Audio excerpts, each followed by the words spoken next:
Hello everyone, I'll be sharing to you our Biglaan Joyride. Our destination was Gabaldon and Dingalan, Aurora. We depart at 4:30 a.m. and arrive at 6 a.m. at San Leonardo, Nueva Ecija. Going to Gabaldon, it takes 3 to 4 hours ride, depende na lang sa speed limit ninyo. At 6:59 a.m. as you can see, sobrang fog pa din dito sa Santa Rosa Bypass Road. Nakakatuwa kasi ang lamig-lamig. Lamig-lamig. Ako na nga mag-voice over. Ang arte, walang kaltay-lutay. So, ayan po, nandito na kami sa Santo. Basta, maraming bundok. Tapos pa ba, sabi ko, videoan na lang. Huwag na mag-picture kasi ayoko minto. Yan, dire-diretso, pababayan. Ang maganda sa lugar na to, mga pre. Ang daming tingnan nyo, ang daming puno. Ayan, dito kami sa may Karayan. Sabi ko, hindi na bago to eh. Pihinto pa tayo, ang dami na nakahinto. Diretso lang tayo, ayoko humihinto talaga pagkabiyahe. Tapos maya lang, nandito na kami sa Gabaldon na. Yan, nandito na kami sa Gabaldon. Tapos sabi ko, hinto ba tayo? Ayoko sana umito kasi ang daming tao eh. Tapos maya lang, wala rin. Gumilid din yung motor, hindi ako.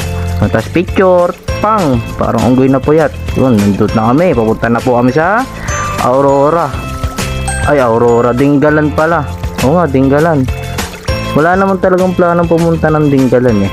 Eh, ganito kami magplano, walang plano. Yan, sabi ko, video ka lang. Ako na magbo-voice over. Ang pangit mo mag-voice over eh. Laging nakakaantok eh. Yan, bakbak na naman. Ay, may kwento ako. Mula dyan sa Gabaldon hanggang Dingalan, alam niyo yung kadena, di ba dalawa yung kumakapit doon? Isa na lang pala yung kumakapit doon. Ang tibay, di ba? Nakarating pa kami ng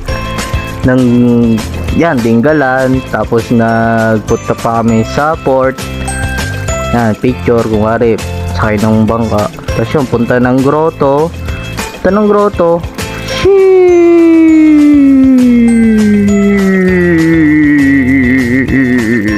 Puto nga. Sa malala pa dito, patang. GG sir. Pagkakat mo naman sir, napakaganda ng tanawin mamen. Nakaka-relax. Walang ganito sa Manila. Picture. Yan, Lopez Beach. Walang kaplano-plano na pag Lopez Beach pa. Ay napo. Kasi yan, bibidyo namin yung mga paa namin kasi ang ganda-ganda ng paa ko. Alright.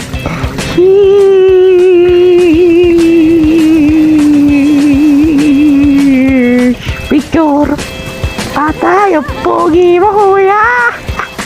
So ayan yun, sabi ko picturean ako. Tapos yung mga lintik na alon na to eh, dinadala ako. Magaan lang kasi ako eh, 64. Ay putik, ba't nireveal?